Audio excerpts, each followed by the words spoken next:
Mikhail Bulgakov, récit d'un jeune médecin. Les ténèbres sur le pays d'Égypte. Où est donc le reste du monde le jour de mon anniversaire? Où sont les réverbères électriques de Moscou? Les gens? Le ciel? Au-delà des fenêtres, il n'y a rien. Les ténèbres. Nous sommes coupés du monde. Les premiers réverbères à pétrole sont à 9 kilomètres d'ici à la gare. Là-bas, un pauvre réverbère doit scintiller, étouffé par la tempête. L'express de Moscou va passer à minuit dans un hurlement, et il ne s'arrêtera même pas. Que lui importe cette gare oubliée ensevelie dans la tourmente? À moins que l'avoine soit enneigée.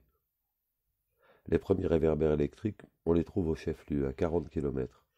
Là-bas, la vie est un délice. Il y a un cinéma, des magasins. Au moment où, dans la campagne, la neige hurle et tombe à gros flocons, sur l'écran, peut-être, un roseau flotte, des palmiers se balancent, une île tropicale danse. Et nous sommes seuls. Les ténèbres sur le pays d'Égypte, remarqua l'infirmier Demian Lukic en soulevant le store. L'expression est solennelle mais très bien sentie. C'est exactement ça, sur le pays d'Égypte. Encore un petit verre, proposai-je. Oh, ne nous blâmez pas. Vous savez, médecins, infirmiers, les deux sages-femmes, nous sommes aussi des êtres humains. Durant de longs mois, nous ne voyons personne si ce n'est des centaines de malades. Nous travaillons, nous sommes ensevelis sous la neige. Ne nous serait-il pas permis, le jour de l'anniversaire du médecin, de boire, sur sa prescription, 2 petits verres d'alcool dilué et de les faire glisser avec des sprats de la région? À votre santé, docteur, dit Demian Lukic, bien sincèrement. Nous vous souhaitons de vous habituer parmi nous, dit Anna Nikolaïevna, et elle trinqua en rajustant sa robe du dimanche à ramage. La seconde sage-femme, Pélagie Ivanovna, trinqua, avala bruyamment une gorgée, et s'accroupit aussitôt pour remuer le tisonnier dans la poêle. L'éclat du feu passa sur nos visages, l'alcool réchauffait la poitrine. Je ne saisis décidément pas, commençai-je tout excité, en regardant la gerbe d'étincelles qu'avait fait jaillir le tisonnier, ce que cette bonne femme a bien pu faire avec la belladone. Un vrai cauchemar. Des sourires apparurent sur les visages de l'infirmier et des sages-femmes. En fait, voici ce dont il s'agissait. Aujourd'hui, à la consultation du matin, une bonne femme rougeaude, d'une trentaine d'années, se faufila dans mon cabinet. Elle salua la table gynécologique qui se trouvait derrière moi, puis, tirant de son sein un flacon à large goulot, obséquieuse, elle commença d'un ton chantant. « Je vous remercie, monsieur le docteur, pour les gouttes. Elles ont déjà agi, bien agi. Donnez-moi encore un petit bocal. » Je lui pris le flacon des mains, jetai un coup d'œil sur l'étiquette, et tout se pétrifia dans mes yeux. L'étiquette portait une inscription de la large écriture de Demian Lukic. Tinct Belladone, etc. 16 décembre 1917. En d'autres termes, j'avais prescrit hier, à cette bonne femme, une dose assez importante de belladone, et aujourd'hui, jour de mon anniversaire, le 17 décembre, la bonne femme arrive avec le flacon vide en me demandant de la renouveler. Tu as tout avalé hier? Demandai-je d'une voix bizarre. Tout, cher docteur, tout, chantait la bonne femme d'une voix douce. Que Dieu vous accorde la santé pour ces gouttes. Un demi-bocal en arrivant et un demi-bocal en me couchant. Disparu, comme par enchantement. Je m'appuyai à la table gynécologique. Je t'avais prescrit combien de gouttes? Commençai-je d'une voix étouffée. 5 gouttes, t'avais-je. Mais où as-tu donc la tête, ma petite? Toi, tu, moi? Pardieu, je les ai prises, disait-elle, pensant que je ne croyais pas qu'elle s'était soignée avec ma belladone. Je saisis ses joues rouges dans mes mains et commençai à examiner ses pupilles. Mais elle n'avait rien de particulier, assez jolie, absolument normal. Son pouls, lui aussi, était parfait. On ne relevait chez cette femme strictement aucun symptôme d'empoisonnement par la belladone. « Cela ne se peut pas, commençai-je. Puis je me mis à hurler « Demian Lukic !» Demian Lukic, en blouse blanche, émergea du couloir de la pharmacie.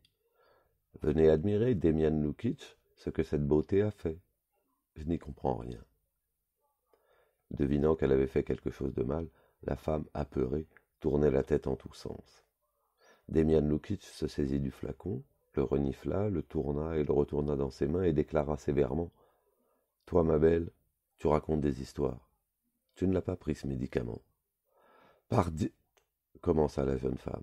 « Écoute, mon petit, n'essaie pas de nous rouler, » dit Demian Lukic avec un rictus sévère. « Nous comprenons parfaitement. Avoue, à qui as-tu fait avaler ces gouttes ?» La femme leva ses pupilles normales vers le plafond bien blanchi et se signa. « Que je... Assez. Arrête, » bougonna Demian Lukic. Et il me dit: « C'est bien là leur manière d'agir, docteur. Une artiste de ce genre arrive à l'hôpital, on lui prescrit un médicament et de retour au village, elle va régaler toutes les paysannes du coin. » « Voyons, monsieur l'infirmier, ça suffit, » interrompit l'infirmier. « Il y a 8 ans que je suis ici. Je suis au courant. Elle a distribué le flacon dans toutes les maisons, c'est l'évidence, » continua-t-il à mon adresse. « Donnez-moi encore de ces gouttes, » demandant la femme d'une voix caressante. « Que non, ma petite dame, répondis-je, en m'essuyant le front. Tu n'auras plus l'occasion d'en prendre de ces gouttes. Ton ventre va mieux, bien mieux. C'est parti, comme ça. Eh bien, voilà qui est parfait. Je vais t'en prescrire d'autres, elles sont très bonnes aussi. » Je lui prescrivis de la valériane et elle partit, déçue. C'est de cet incident que nous discutions, le jour de mon anniversaire chez moi, dans l'appartement du médecin, alors que, dehors, la tempête accrochait ses ténèbres d'Égypte à la fenêtre, comme un lourd rideau.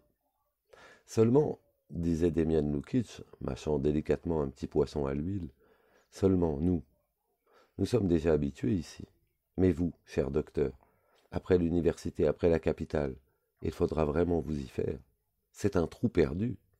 Oh oui, quel trou, répéta Anna Nikolaïevna en écho. La tempête de neige poussa un long hurlement dans la cheminée, soupira derrière les murs. Un reflet pourpre tomba sur la tôle sombre, près du poêle. Béni soit le feu qui réchauffe le personnel médical dans les trous de province. N'avez-vous pas entendu parler de votre prédécesseur, Léopold Léopoldovitch, demanda l'infirmier qui se mit à fumer après avoir courtoisement offert une cigarette à Anna Nikolaïevna. C'est un médecin remarquable, dit Pélagie Ivanovna avec enthousiasme, ses yeux brillants fixés sur le feu bienfaisant. Son peigne des grands jours avec ses fausses pierres s'enflammait et s'éteignait dans ses cheveux noirs. Oui, une personnalité d'exception, assura l'infirmier. Les paysans l'adoraient littéralement. Il savait les prendre, se faire opérer chez Liponchi. D'accord. Il s'appelait Liponchi Lipontchevitch, et non Léopold Léopoldvitch. Ils avaient confiance en lui, mais aussi il savait leur parler. Tenez un exemple. Un jour, son ami Fiodor Kossoï, de Doultsevo, arrive à la consultation. « Eh bien voilà, Liponchi Lipontchevitch, dit-il, j'ai la poitrine prise. Je ne peux pas respirer.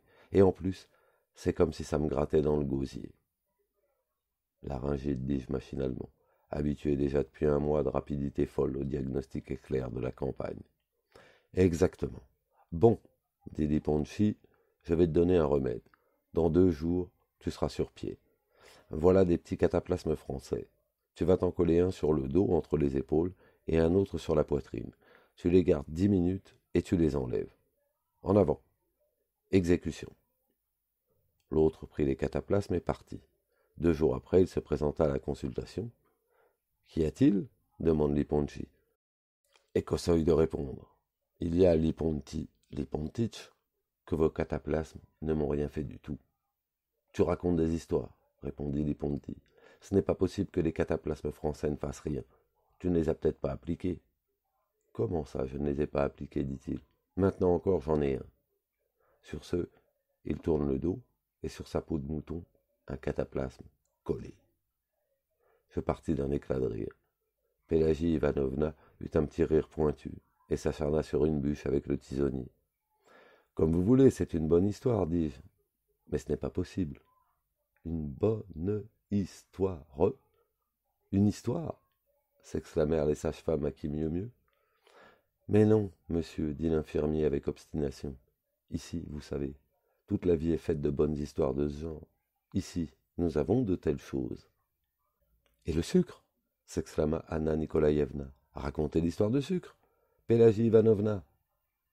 Pélagie Ivanovna ferma la porte du poêle et commença, les yeux baissés. J'arrive à ce même Dulcevo pour un accouchement. Ce Dulcevo, un fameux endroit, ne put s'empêcher de dire l'infirmier. Et il ajouta, désolé, continuez, chers collègues. Alors, bien entendu, j'examine, continuait la collègue Pélagie Ivanovna. Je sens sous mes doigts quelque chose de bizarre dans le vagin, soit de la poudre, soit de petits morceaux. Et ce quelque chose, c'était un morceau de sucre. Encore une bonne histoire, remarqua Demian Lukic d'un ton triomphant. Attendez, je ne comprends rien. Une matrone, répondit Pélagie Ivanovna. Les bons conseils d'une guérisseuse. Les couches sont difficiles, dit-elle. Le bébé refuse de venir au monde, par conséquent il faut l'attirer.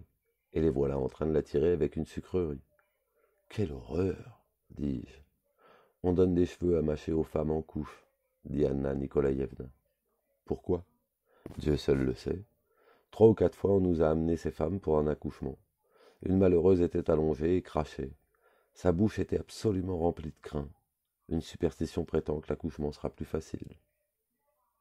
Les yeux des sages-femmes se mirent à briller sous l'effet des souvenirs. Nous restâmes longtemps près du feu à boire du thé, et j'écoutais comme fasciné. L'histoire de Pélagie Ivanovna qui, lorsqu'il est nécessaire de transporter une femme de son village chez nous à l'hôpital, doit toujours passer en queue avec son traîneau, pour éviter qu'il ne change d'avis, et ne remette la femme entre les mains de la guérisseuse. L'histoire arrivait un jour à une femme que l'on avait suspendue au plafond par les pieds, afin que le bébé, qui se présentait de façon anormale, se retourne. Celle de la matrone de Korobov, qui, ayant entendu dire que les médecins rompaient la poche des os, découpa toute la tête du bébé avec un couteau de cuisine, à tel point qu'il fut impossible de sauver l'enfant, même à un homme habile et renommé comme Liponti, et déjà beau qu'il ait au moins pu sauver la mère. On avait fermé depuis longtemps la porte du poêle. Mes invités avaient regagné leur bâtiment. Je voyais luire encore une faible lumière à la petite fenêtre d'Anna Nikolaïevna. Puis elle s'éteignit. Tout disparut. À la tempête de neige vint se mêler le soir de décembre le plus sombre, et le rideau noir me déroba le ciel et la terre. J'arpentais mon cabinet, le plancher craquait légèrement sous mes pieds. Le poêle de faïence répandait sa chaleur. J'entendais une souris affairée grignoter quelque part. Eh bien non, réfléchissais-je. Je lutterai contre ces ténèbres d'Égypte aussi longtemps que le destin me retiendra ici, dans ce trou perdu. Un morceau de sucre. Ça alors. Parmi les rêveries nées à la lumière de la lampe sous l'abat-jour vert, surgit une énorme ville d'université avec, dans la ville, un hôpital et, dans cet hôpital, une salle immense, un sol carrelé, des robinets étincelants, des draps blancs stérilisés, un assistant plein de sagesse, avec sa petite barbe grisonnante, taillée en pointe. Dans des moments comme celui-ci, un coup frappé à la porte est toujours troublant, effrayant. Je tressaillis. Qui est là? Axinia? Demandai-je en me penchant à la balustrade de l'escalier intérieur. L'appartement du médecin comportait 2 niveaux. En haut, le cabinet et les chambres, en bas, la salle à manger, une autre pièce dont j'ignorais l'affectation, et la cuisine, qui servait en outre de logement à Axinia, la cuisinière, et à son mari, l'inamovible gardien de l'hôpital. Le lourd verrou claqua. En bas, la lumière d'une petite lampe s'avançait en cadence, un vent froid entra. Puis Axinia annonça. Un malade vient d'arriver. À vrai dire, je n'en étais pas mécontent. Je n'avais pas encore envie d'aller me coucher, et, parmi les souvenirs, les souris qui grignotent, je commençais à me sentir un peu triste, un peu seul. Et d'autre part, un malade, ce n'était donc pas une femme, ce n'était donc pas le plus terrible, ce n'était pas un accouchement. Il peut marcher? Oui, répondit Axinia dans un bâillement. Eh bien, qu'il aille dans mon cabinet. L'escalier craqua longuement. Quelqu'un de costaud était en train de monter, un homme de forte corpulence. J'étais déjà assis à mon bureau, m'efforçant, dans la mesure du possible, de ne pas laisser transparaître ma vivacité de 24 ans sous l'enveloppe professionnelle de l'esculape. Ma main droite était posée sur mon stéthoscope, comme sur un revolver. Un personnage en bottes de feutre et peau de mouton se glissa avec peine par la porte. Il tenait un bonnet de fourrure à la main. « Pourquoi venez-vous si tard, cher monsieur ?» demandai-je posément, par acquis de conscience. « Excusez-moi, monsieur le docteur, répondit le personnage d'une douce et agréable voix de basse. Cette tempête, un vrai malheur. Nous avons été retardés, on n'y peut rien. Mais pardonnez-moi, je vous prie. Un homme poli, pensai-je avec satisfaction. Ce personnage me plut beaucoup, et même sa barbe rousse fournie me fit bonne impression. On voyait bien qu'une barbe comme celle-ci bénéficiait d'un certain entretien. Son propriétaire devait la tailler, mais aussi l'enduire de quelques produits dans lesquels il n'était pas difficile à un médecin, même depuis peu à la campagne, de deviner la présence d'huile. De quoi s'agit-il? Enlevez votre pelisse. D'où venez-vous? Posé sur une chaise, la pelisse avait l'air d'une montagne. La fièvre ne cesse de me tourmenter, répondit le malade avec un regard affligé. La fièvre? Ah, vous êtes de Doultsevo? En effet, je suis le meunier. Et comment vous tourmente-t-elle? Expliquez-moi ça. Tous les jours, quand vient midi, je commence à avoir mal à la tête. Puis c'est la fièvre. Je tremble de fièvre pendant environ 2 heures. Puis elle tombe. Je tiens le diagnostic, entendis-je tinter victorieusement dans ma tête. Et le reste du temps, vous ne ressentez rien? J'ai les jambes faibles. Bon, déboutonnez-vous. Oui. Vers la fin de la visite, j'étais enchanté de ces malades. Après les vieilles complètement bouchées, les adolescents terrifiés qui reculent avec effroi devant la baisse langue métallique, après le tour de ce matin avec la belladone, mon regard universitaire se reposait sur le meunier. Ses propos étaient sensés. Ce n'était en outre pas un illettré. Chacun de ses gestes était même imprégné de respect pour cette science que je considère comme ma préférée, la médecine. Eh bien, mon ami, dis-je, en tapotant sa poitrine tiède d'une largeur impressionnante, vous avez la malaria, fièvre intermittente. J'ai en ce moment une chambre entière de libre. Je vous conseille vivement une hospitalisation ici. Nous allons vous mettre, bien sûr, en observation. Je commencerai votre traitement par de la poudre et, si cela ne vous soulage pas, nous vous ferons des piqûres. Nous réussirons. Alors, vous restez? Je vous remercie 1000 fois, répondit très poliment le meunier. On nous a parlé de vous. Tout le monde est satisfait. On raconte que vous guérissez si bien. Je suis d'accord aussi pour les piqûres, pourvu que je me rétablisse. C'est vraiment un rayon de lumière dans les ténèbres, pensai-je en m'asseyant à mon bureau pour écrire.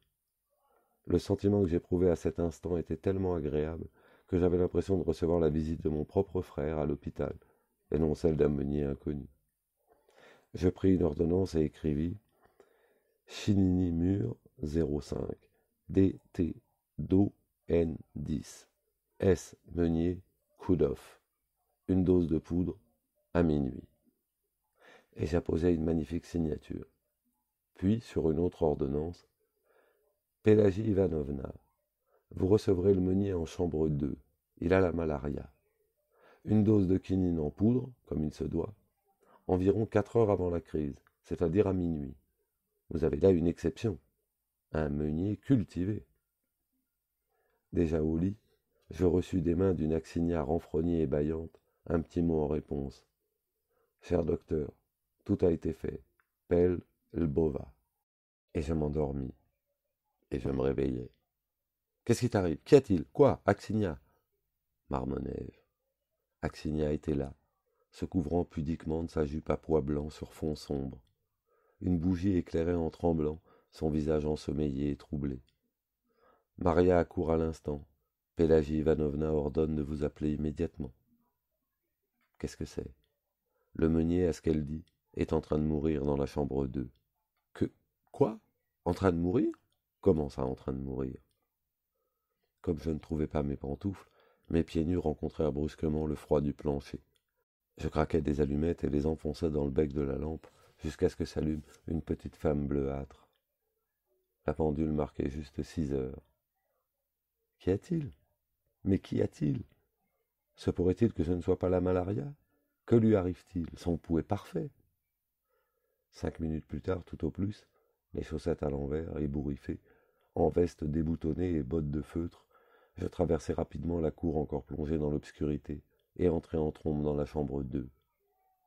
Le meunier, vêtu seulement du linge de l'hôpital, était assis sur le lit défait, à côté du drap chiffonné. Une petite lampe à pétrole l'éclairait.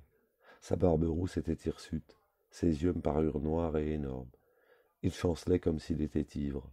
Il regardait autour de lui avec effroi, avec des difficultés à respirer.